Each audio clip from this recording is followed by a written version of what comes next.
So this is fame's seesaw. When you're on your way up, everyone roots for you because you remind them of their dreams.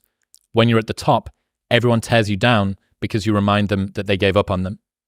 And you have one, which is, for anyone who needs a reminder, no one is going to hate on you for doing worse than them. And this is interesting because kind of like the challenges you face in the beginning, you don't have anything to say no to. Therefore, the woman in the red dress is easy to say no to, or there are fewer women. Yeah. This is a challenge that nobody is going to give you any sympathy for. Yeah. It's a very unique category of challenge because the total addressable market for sympathy is basically zero.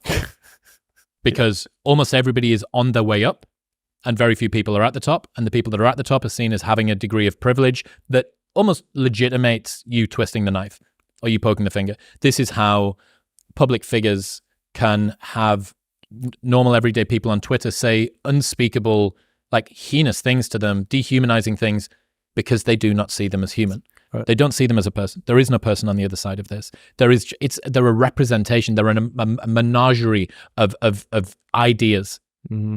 Therefore, I can say whatever I want to them because they're not really a person, but they are. And the fact that before there is any status associated with tearing you down, no one is incentivized to tear you down. And you haven't changed. Fuck, dude. The Lewis Capaldi documentary, I've watched this twice now. No, Lewis Capaldi is the singer, Scottish singer, amazing dude. Really fascinating story. Suffering a lot with mental health. Makes this first album and billions of streams, world tour, phenomenal. And he's playing songs that he wrote in 2017 and played in working men's pubs around Scotland. The same songs go to number one. So not just that he's become better, he's the same guy. Yeah. The same guy. And maybe his production's improved, maybe his recording quality's improved, he's got better mastering and his voice coaching's got a bit better, but he's largely the same person. He hasn't changed. And he has this quote halfway through and it really spoke to me and he said, fame doesn't change you, it just changes everybody around you. Yeah. And that when you're on your way up, everyone roots for you because you remind them of their dreams. When you're at the top, everyone tears you down because you remind them that they gave up on them. That really, that spoke to me. I wrote an essay on this because I'm a psychopath. Yeah. Yep. When I was a gym owner. So a lot of people don't know this, but I got a writing scholarship in college. Like I was a vice president of the newspaper. I was editor of the creative writing magazine. So like I've been writing for a long time. I enjoy writing. And I wrote this essay.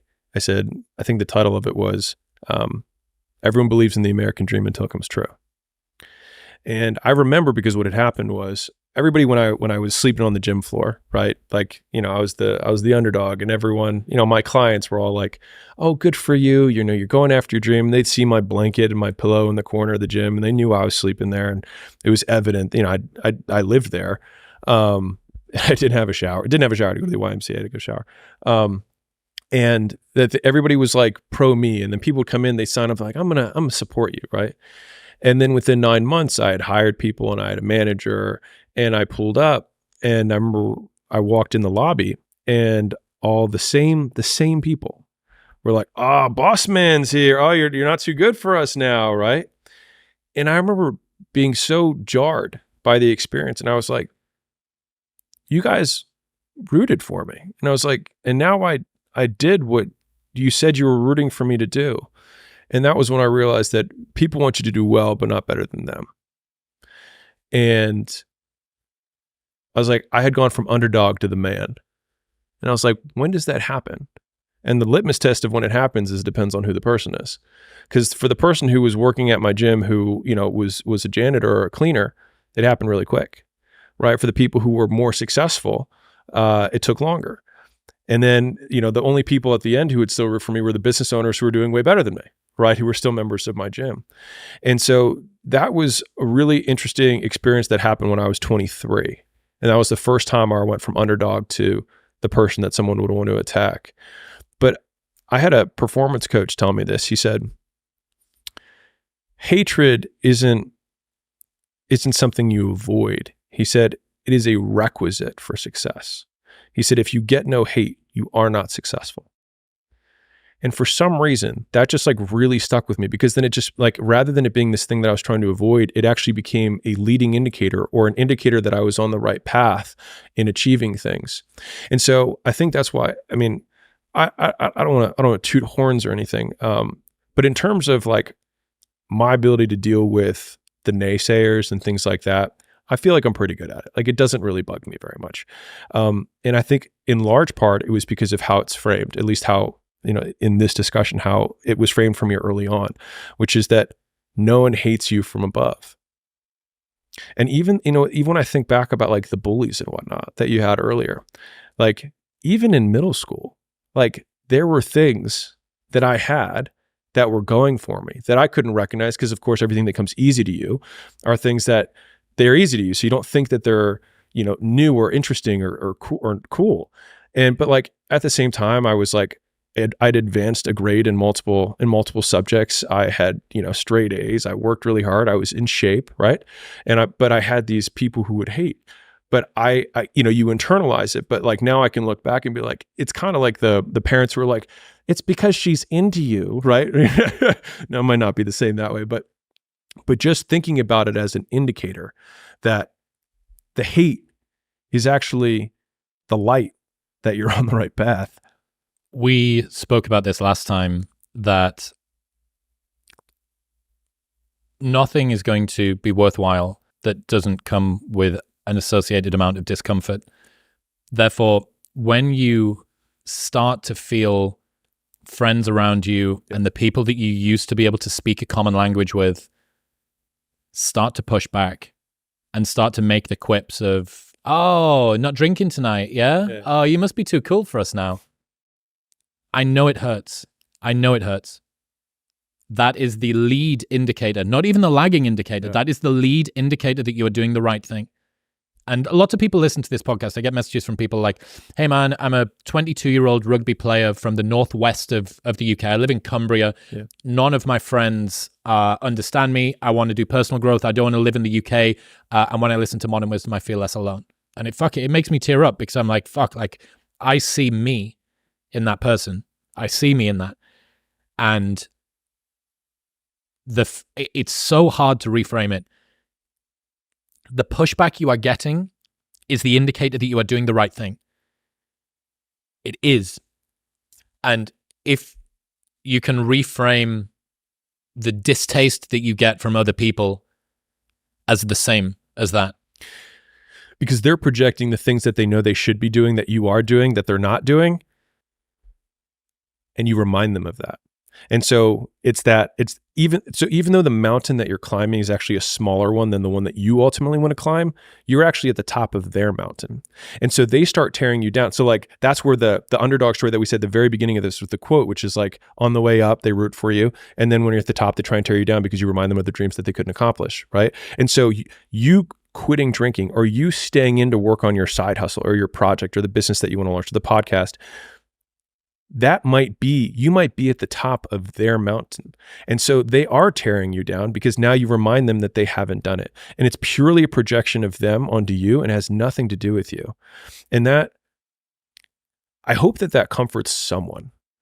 Because what you said, I think, is like, if you're going through that right now, and I promise you, every single person who wants to do something with their life and has done something with their life has gone through the exact chapter that you're going through. And it's the lonely chapter. It's the chapter where you don't fit in with your own friends, but you don't have the outcomes yet to fit into a new group of friends. And you're doing this thing, you're consuming content on the internet, you're doing these free tutorials online to try and figure out how to set up a podcast and where do I host this thing? And then you're going through this and you're like, is this even worth it? Because you have no signs of success, right?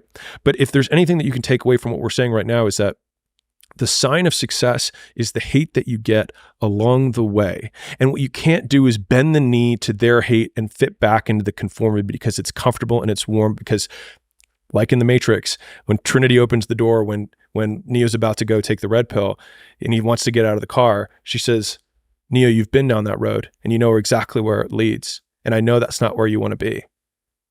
And then he closes the door. Like right now, this moment that you're going through is Trinity opening the door and being like, you could go back, But then you'd have to remember exactly what the reason was that you decided not to go out to begin with, just because you listen to this podcast and you consume this content, and you're like, I can fucking do more than this. Like, because you are starting to live in some of that hell where you look in the mirror and you're like, I can do more. And you start to see the person that you could be. And you're like, this does start to feel like hell. The reason that it's uncomfortable, and the reason that I do have sympathy for the people that see this, is ignorance in some regards is bliss. As soon as you begin to posit an ideal, you then begin to compare yourself to that ideal. And the gap in potential between you and the person that you could have been begins to get more stark. And even the slightest glimmer of, wow, I can read a book or follow a course or listen to a podcast and then work really, really hard on one thing and change the thermodynamics of my mind, change the texture of my own existence day to day, because I worked at a thing. And now I understand nutrition. You know, I know Kung Fu. Like I understand nutrition, or I understand how to sleep well. Okay, as soon as you know that sleep is important and what you need to do it, every single night of bad sleep that you have is on you. Because before you had the excuse that you're ignorant. And guess what? Now you don't. Every worthwhile goal is worthwhile because it has a cost associated with it.